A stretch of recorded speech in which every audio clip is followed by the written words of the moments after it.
서점들 중에서 들어가는 입구에 주간 또는 월간 베스트셀러 1위부터 10위까지의 책을 진열해 놓는 그런 서점들이 있습니다.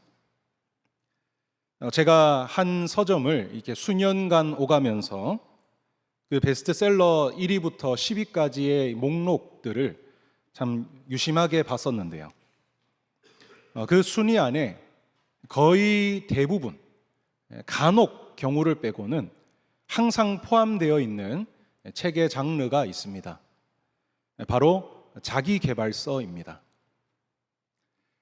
이 세상을 어떻게 살아가야 될지, 그리고 내 인생을 무엇을 위해서 또 어떤 목적과 방향으로 살아가야 할지 등에 대해 다양한 아이디어 또는 동기부여를 제시하는 이 자기계발서가 베스트셀러 순위 안에 거의 대부분 포함되어 있었습니다.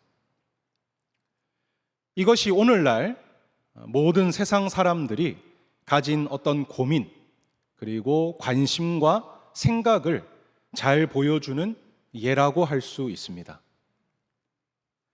오늘날 많은 사람들은 이 세상을 어떻게 살아가야 할지를 고민합니다. 딱 한 번 사는 인생을 어떻게 해야 후회 없이 잘 살 수 있을까를 수없이 고민하고 해답을 찾고자 합니다. 이건 예수님을 믿는 오늘 우리들도 마찬가지입니다. 우리가 예수님을 믿고 구원을 받기는 했는데 그 다음에 이제는 우리가 어떻게 살아가야 하는가, 이것을 헷갈려 할 때가 있습니다. 예수님을 믿은 다음에는 우리는 어떻게 살아야 할까? 어떻게 살아야 그 하나님이 원하시는 정말 아름답고 가치 있는 인생이 되는가? 오늘 우리가 진짜 성도라면 이것에 대해 분명하고 확실하게 알아야 합니다. 그래야 우리의 이 남은 인생을 후회가 아니라 가치 있게, 진짜 아름답게 보낼 수 있기 때문입니다. 오늘 본문 말씀이 바로 예수님을 믿는 우리들이 이 세상을 어떻게 살아가야 하는지를, 딱 한 번뿐인 이 세상에서의 삶을 어떻게 살아가야 하는지를 보여주는 해답이 됩니다. 그럼 말씀을 한번 보도록 하겠습니다. 14절인데요. 제가 읽도록 하겠습니다. 또 어떤 사람이 타국에 갈 때 그 종들을 불러 자기 소유를 맡김과 같으니. 먼저 첫 절에서 본문 속 두 주인공들이 등장합니다. 주인공은 어떤 사람과 종들입니다. 이 어떤 사람이 그 종들을 불러 이렇게 말하고 있는데요. 이것의 본래 의미는 자기 자신의 종들을 불러라는 뜻입니다. 즉 오늘 본문에 등장하는 이 어떤 사람은 바로 종들의 주인인 것입니다. 오늘 본문은 비유의 말씀이기 때문에 실제 가리키는 대상이 따로 있습니다. 그럼 오늘 말씀에서 나타나는 이 두 대상은 누구를 가리킬까요? 먼저 이 종들의 주인인 어떤 사람은 바로 예수님을 가리킵니다. 그리고 종들은 바로 주를 믿고 따르는 제자들, 더 나아가서 오늘날 예수님을 믿는 우리 모두를 가리키고 있습니다. 이것을 통해 알 수 있는 것은 오늘 본문은 예수님을 믿는 성도들이 이 세상을 어떻게 살아야 하는가, 이것에 초점을 맞추고 있다는 것입니다. 이 주인이 어느 날 다른 나라로 떠나가려 합니다. 그리고 가기 전에 자기 종들을 부르고는 그들에게 뭔가를 맡깁니다. 그러면 오늘 본문의 이 주인이 다른 나라로 떠나가는 것은 무엇을 뜻하는가? 바로 십자가 사역을 마치신 예수님께서 이제 하늘로 올라가시는 것을 의미합니다. 사도행전 1장을 보면 부활하신 예수님께서 승천을 하시는데요. 그 전에 자기 제자들을 불러 모으시고는 그들에게 뭔가를 말씀을 하십니다. 오늘 본문의 이 비유의 첫 장면은 바로 그 사도행전 1장의 장면을 바로 보여주고 있는 것입니다. 이어서 15절에서 주인이 종들에게 뭘 맡기는지가 나타나는데요. 우리 15절 말씀은 같이 한번 읽도록 하겠습니다. 각각 그 재능대로 한 사람에게는 금 5달란트를, 한 사람에게는 2달란트를, 한 사람에게는 1달란트를 주고 떠났더니, 이 15절 말씀을 통해서 종들은 총 3명임을 우리는 알 수 있습니다. 그리고 주인은 이 3명의 종 모두에게 각각 자기의 재산을 나눠줍니다. 주인이 나눠준 재산은 이 달란트라고 표기가 되어 있는데요. 이 달란트는 이 당시에 통용되던 화폐의 단위입니다. 즉 주인은 자기 재산을 달란트라는 단위의 돈으로 종들에게 나눠줬던 겁니다. 오늘날 우리는 이 본문을 보면서 이 달란트라는 것을 오늘날 영어 단어 탤런트로 많이 이렇게 해석을 하고 의미를 부여합니다. 그래서 이 장면을 보면서 주인이 종들에게 자기 어떤 재능을 나눠줬다 이렇게 생각할 수 있는데요. 사실 이것은 오늘 본문의 전체 맥락과는 맞지 않는 해석입니다. 예수님은 하늘로 올라가시기 전에 자기 제자들에게 재능을 나눠주신 적은 없습니다. 오늘 이 본문 속 달란트의 의미는 본문 전체의 흐름과 또 사도행전 말씀을 통해 그 뜻을 찾아야 됩니다. 그럼 본문 전체와 사도행전 말씀을 통해서 볼 때 이 달란트는 무엇인가? 바로 사명을 가리킵니다. 사도행전 1장 8절을 보면 예수님께서 하늘로 올라가시기 전 제자들에게 사명을 맡기십니다. 1장 8절을 제가 읽겠습니다. 오직 성령이 너희에게 임하시면 너희가 권능을 받고 예루살렘과 온 유대와 사마리아와 땅끝까지 이르러 내 증인이 되리라 하시니라. 사명은 우리가 찬양으로도 많이 부르고 또 교회에서 많이 쓰이는 단어 중 하나입니다. 그럼 여러분, 사명이 뭘까요? 사명은 예수님께서 성도들에게 맡기신 임무입니다. 이게 사명이라는 단어를 쓰니까 어떤 특정 사람들, 어떤 목회자나 선교사나 어떤 특정한 사람들에게만 주어지는 것이 사명이라 생각할 수 있는데 그렇지 않습니다. 사명은 오늘날 예수님을 믿고 따르는 모든 성도들에게 주어진 것입니다. 그러니까 예수님은 하늘로 올라가시기 전에 1차적으로는 12제자들이지만 사실은 모든 성도들에게 어떤 임무를 맡기셨다는 것입니다. 바로 여기서 세상 사람과 예수 믿는 사람들의 인생의 차이가 벌어지게 됩니다. 세상 사람들은 그냥 자기 욕심을 따라 인생을 살아갑니다. 자기 하고 싶은 거, 자기가 누리고 싶은 거, 그것을 바라보며 자기 인생을 살아갑니다. 왜냐하면 세상 사람들은 맡은 임무가 없기 때문입니다. 오직 자기 마음속 욕심이 인생의 방향이고 목적이 되기 때문이죠. 그러나 예수님을 믿고 주의 자녀가 된 자들, 우리들은 세상 사람들과는 다르게 어떤 특별한 임무를 우리는 받았습니다. 바로 우리 주인이신 예수님께로부터 받은 특별한 임무입니다. 이 임무는 오늘날 세상이 가리키는 인생의 어떤 목적, 방향과는 완전히 다릅니다. 그 내용을 바라보면은 세상이 가리키는 것과는 아예 차원 자체가 다르며 이 임무를 완수했을 때는 그 따라오는 영광과 가치가 영원토록 남고 빛납니다. 세상의 것을 이루면 이 세상을 사는 동안 잠깐입니다. 그리고 사라집니다. 그러나 예수님이 주시는 임무는 좀 더 특별하게 그것을 완수했을 때 영광과 가치가 따라오며 영원토록 사라지지 않는 것입니다. 그리고 이 임무는 우리 인생의 결말을 좌지우지하는 그런 중요성을 가지고 있습니다. 그럼 예수님께서 우리에게 맡기신 그 임무가 무엇일까요? 사도행전 1장 8절 말씀을 다시 한번 보도록 하겠습니다. 오직 성령이 너희에게 임하시면 너희가 권능을 받고 예루살렘과 온 유대와 사마리아와 땅끝까지 이르러 내 증인이 되리라 하시니라. 바로 이 말씀에서 예수님이 맡기신 그 임무가 무엇인지가 드러납니다.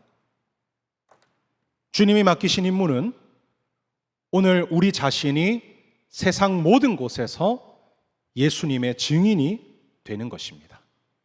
그게 바로 예수님이 오늘 우리들에게 맡기신 특별한 임무인 겁니다. 예수님의 증인이 된다는 건 어려운 게 아닙니다. 나를 통해 예수님을 세상에 보여주고 나타내는 겁니다. 예수님이 어딨냐며 부인하고 조롱하는 저 세상 사람들을 향해서 주님이 진짜 살아계시다는 것과 오늘 그분이 내 안에, 오늘 우리 안에 함께하고 있다는 것을 바로 나를 통해 나타내는 겁니다. 또 예수님이 도대체 어떤 분이시냐? 그거를 나의 말과 행동과 삶을 통해 나타내는 겁니다. 이것을 구체적으로 우리 삶에 적용한다면 다양하게 나타날 겁니다. 먼저 앞에선 저는 설교를 통해서 또는 어떤 성도의 신방이나 개인 면담을 통해서 예수님의 살아계심과 또 예수님이 어떤 분이신지를 나타냅니다. 그럼 오늘 이 자리에 앉아있는 여러분들은 뭐가 있을까요? 여러분의 가정에서, 여러분이 다니는 직장에서, 여러분이 만나는 그 사람들 사이에서 바로 여러분의 말과 행동으로 내 안에 예수님이 살아계시고 함께 하시고 그분이 어떤 분이신지를 나타내는 겁니다. 먼저 말을 통해서 한다는 것은 예를 들자면 내 입에서 늘 욕이나 험담이나 남을 죽이는 말이 아니라 남을 세우고 살리는 말을 하고 신앙적인 말을 하는 겁니다. 만나면 늘 세상 사람과 똑같은 돈 얘기, 음란한 얘기, 누군가를 험담하는 얘기가 아니라 그들과 다른 말을 보여주는 겁니다. 정말 내 안에 예수님이 함께 하시는 그 말을 보여주는 겁니다. 그리고 방황하는 세상 사람들에게 한번 교회 가보자고, 우리 한번 예수님 안에서 인생의 해답을 찾아보자고 한번 전해보는 겁니다. 다음 행동으로는 다른 모든 사람들은 다 자기 욕심, 세상이 말하는 것을 얻고 쟁취하기 위해 그것을 선택하고 살아갈 때 우리는 비록 넘어질 때도 있고 잘 안 될 때도 있지만 그래도 하나님 말씀을 따라 선택하고자 노력해가는 겁니다. 그리고 예수님이 이 땅에 오셔서 행한 게 무엇입니까? 죽어가는 자들을 살리셨습니다. 병에 죽어가고 가난에 죽어가고 죄에 죽어가는 자들을 살리셨습니다. 마찬가지로 오늘 내가 가진 재능과 능력들, 그것들을 이용해서 죽어가는 자들을 살리는 겁니다. 어떤 사람은 음악으로 살리기도 합니다. 어떤 사람은 의학으로 내가 가진 그 기술로 살리기도 합니다.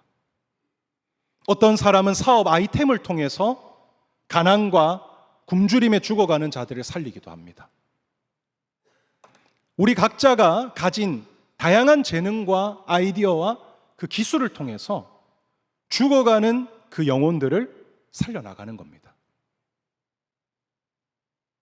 그럴 때 그런 나를 통해 예수님이 정말 살아계시고 그분이 어떤 분이신지를 바로 증거하게 되는 것입니다.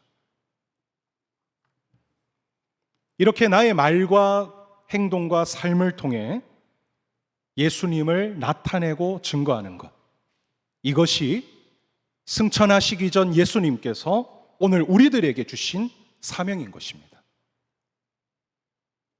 놀라운 것은 우리가 세상에 나아가 이렇게 행할 때 세상 사람들이 이런 우리를 보면서 예수님을 알고 깨닫고 믿고자 하는 일들이 일어나게 된다라는 것입니다. 저 사람을 보니까 진짜 예수가 있을지도 모르겠다는 생각이 든다. 저 사람을 보니까 저 기독교에 뭔가라는 것은 있는 것 같다. 저 사람을 보니까 한번 예수를 믿어보고 싶다.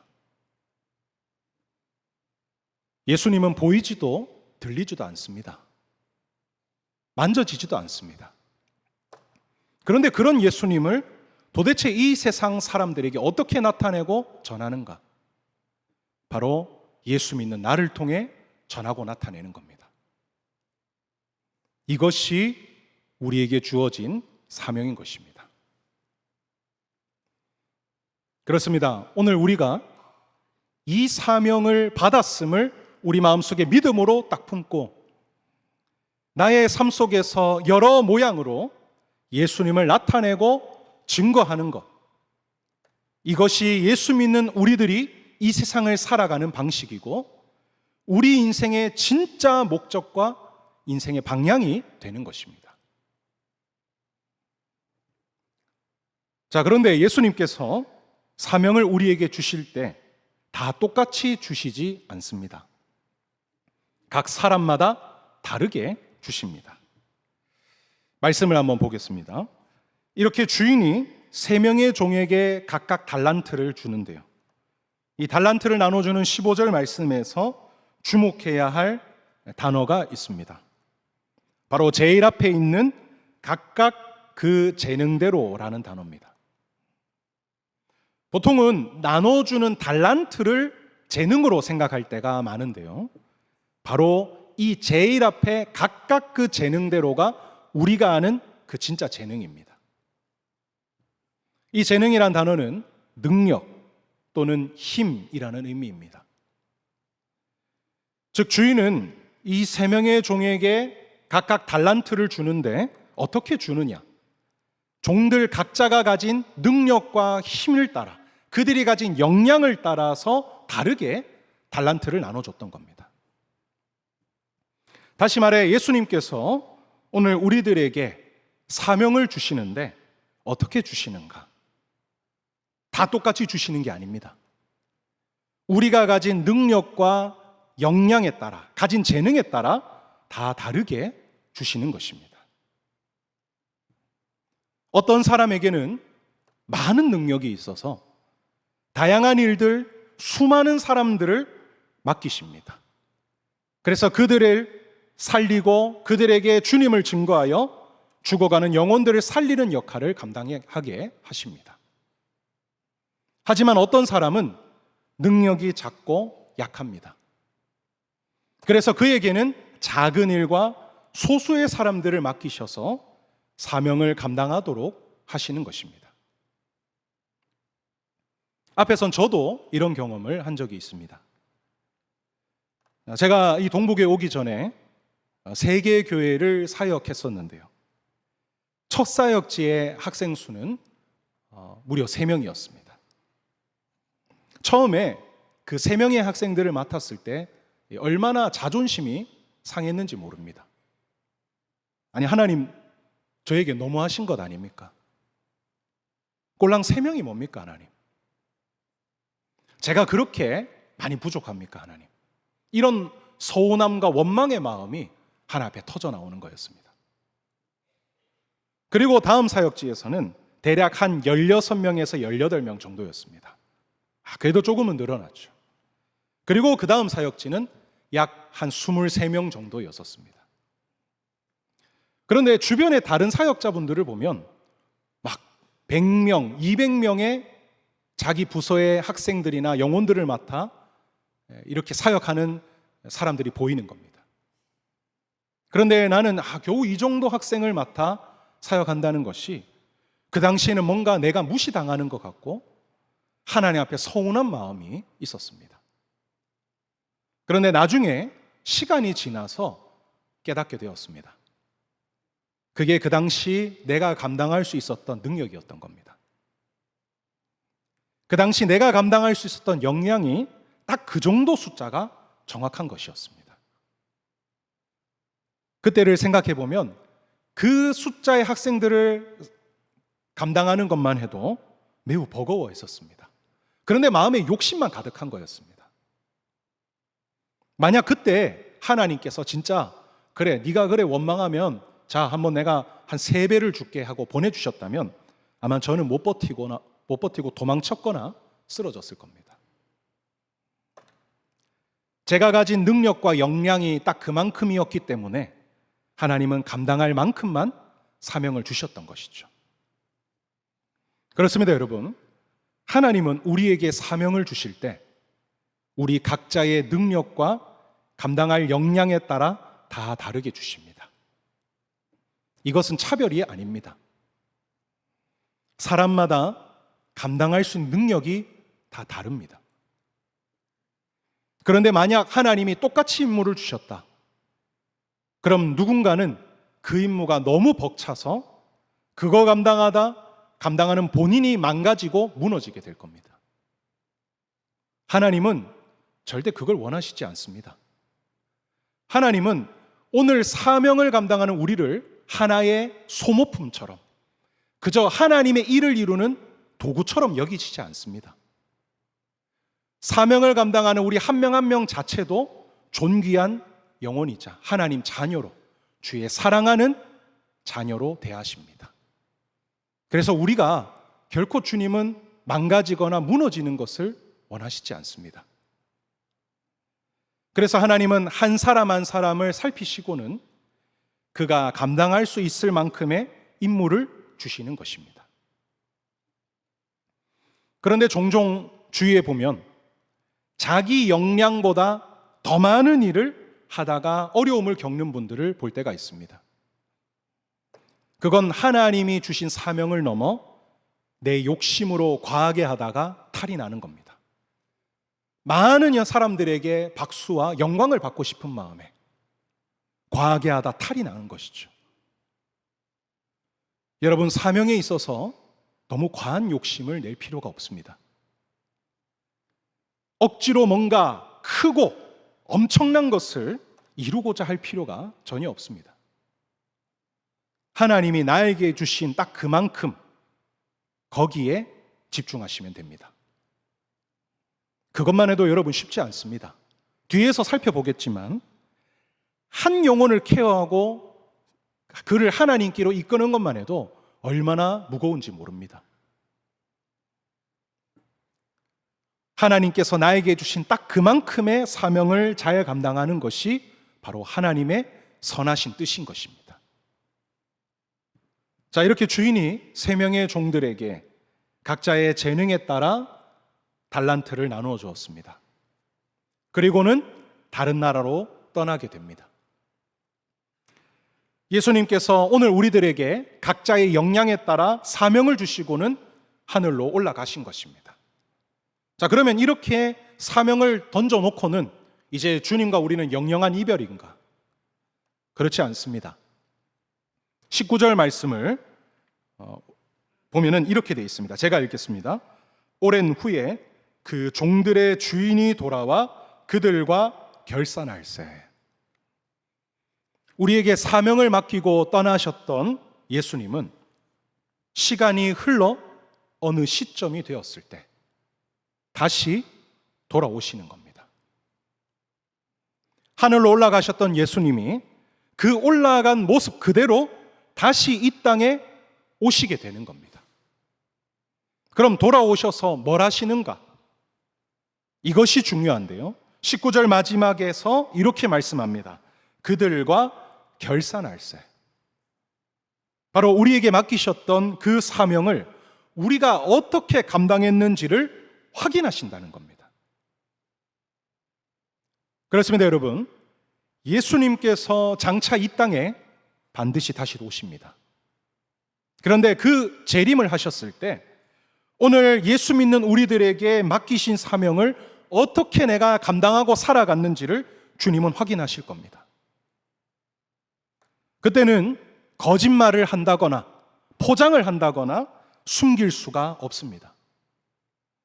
모든 걸 아시고 우리의 깊은 것까지 다 감찰하시는 예수님 앞에서 내가 살아온 삶이 속속들이 다 드러날 겁니다. 나의 은밀한 삶까지도 전부 다 드러나는 겁니다. 그리고는 하나하나 전부 다 평가받게 될 겁니다. 예수님이 주신 사명을 내가 진짜 믿고 부족하지만 그래도 감당하고자 노력하고 애쓰며 살아갔는지, 아니면 사명을 맡기셨음을 알고서도 그것이 귀찮다고, 그거 내 일 아니라고, 즐겁지 않다고, 재밌지 않다고 철저히 사명을 무시하고는 그저 내 욕심과 내 뜻만 쫓아 한평생을 살아갔는지, 장차 예수님께서는 면밀하게 우리의 삶을 다 살피시고 결산하시는 것입니다. 여러분, 이 사실을 우리가 정말 믿는다면, 안다면 오늘 우리는 이 세상을 어떻게 살아야 될까요? 성경을 보면 장차 다가올 일들을 미리 내다보고 그것을 대비하여 살아가는 것이 진짜 지혜로운 삶이며 인생을 후회하지 않는 해답이라고 성경은 말씀합니다. 말씀을 마무리하겠습니다. 오늘 우리가 이 땅에서 사는 삶은 그렇게 길지 않습니다. 세상 말 중에 오는 데는 순서가 있지만 가는 데는 순서가 없다라는 말이 있습니다. 이 땅에서의 삶은 정말 짧고 언제 어떻게 끝날지 아무도 모릅니다. 이것을 다르게 말하자면 우리가 이 세상에서 예수님이 나에게 주신 그 사명을 감당할 수 있는 기회가 그리 많지 않다라는 겁니다. 그렇다면 우리가 이제부터라도, 오늘 이 순간부터라도 예수님이 주신 그 사명을 마음속에 새기고 또한 삶 속에서 순종하며 살아가야 될 겁니다. 그것이 오늘부터 남은 그 인생을 진짜 후회하지 않는, 진짜 가치 있게 보내는 그런 해답이 될 것입니다. 더불어 오늘 이 자리에 지금 주님이 주신 사명을 굳게 믿고 내가 부족하지만 감당하고자 기도하고 애쓰고 분투하는 그런 분들 계십니까? 그런 분들은 여러분의 인생을 진짜 가치 있고 의미 있는 곳에 투자하고 계신 겁니다. 이 땅에서는요, 예수님이 주신 사명을 감당하는 게 별로 가치 없어 보입니다. 그거 감당한다고 아무 드러나는 영광 없습니다. 오히려 욕만 먹고 내 돈과 시간만 쓰지 좋은 게 하나도 없습니다. 그러나 여러분, 장차 주님이 이 땅에 오셔서 우리가 주님 앞에 서게 되었을 때, 그때 사명을 감당하고 산 그 삶이 얼마나 귀한 삶이었는지, 그게 하나님 앞에서 얼마나 영광스러운 삶이었는지를 주님은 온 천하에 드러내신다고 약속하십니다. 그리고 그 예수님께서 여러분을 꼭 안아주시며 위로와 격려를 해주실 것입니다. 여러분, 그 앞날을 내다보며 힘을 내십시오. 그리고 사명을 감당하는 그 삶을 포기하지 마십시오. 그리고 끝까지 잘 감당해 가십시오. 오늘 주신 이 말씀을 통해 오늘 우리 모든 성도들이 예수님이 나에게 맡기신 사명을 잘 감당함으로 인생을 진짜 가치 있고 후회하지 않는 삶으로 살아가는 여러분 모두가 되시기를 주님의 이름으로 축원합니다. 기도하겠습니다. 하나님, 오늘 마태복음 25장의 달란트 비유 그 첫 번째 말씀을 함께 나누었습니다. 하나님, 오늘 이 말씀을 통해 예수 믿는 우리들에게는 주님이 주신 특별한 임무가 있음을 우리가 다시 한번 깨닫고 나아갑니다. 주님, 이 세상을 살아가는 동안에는 그 예수님이 주신 임무가 너무 무가치해 보입니다. 너무 의미 없어 보이고 우리에게 아무런 유익이 없는 것처럼 느껴질 때가 많습니다. 그래서 많은 사람들은 주님이 주신 그 사명을 무시하고 짓밟으며 외면하고 살아갈 때가 얼마나 많은지 모릅니다. 그러나 하나님, 오늘 이 말씀을 통해 주님이 주신 사명이 사실 얼마나 귀한 것이고 장차 예수님이 이 땅에 다시 오실 때 그것을 결산하신다는 것을 우리가 깨닫고 나아가기를 원합니다. 하나님, 오늘 이 말씀 우리 모든 성도들 마음속에 새기게 하시고 오늘부터 남은 우리의 인생을 정말 후회하지 않는 인생으로 살아가는 우리 모든 성도들 다 되게 하여 주시옵소서. 우리의 인생은 주님 손안에 있습니다. 우리의 살고 죽음은 다 주님 손안에 달려 있습니다. 더불어 우리의 인생이 아름답고 가치 있는 참된 목적도 바로 하나님 안에 있음을 믿습니다. 하나님, 우리가 이 사실을 모두 다 굳게 믿게 하시고 우리의 남은 인생 정말 주님 주신 사명을 감당하는데 열심을 다할 수 있는 우리 모두가 되게 하여 주시옵소서. 예수님의 이름으로 기도드립니다. 아멘.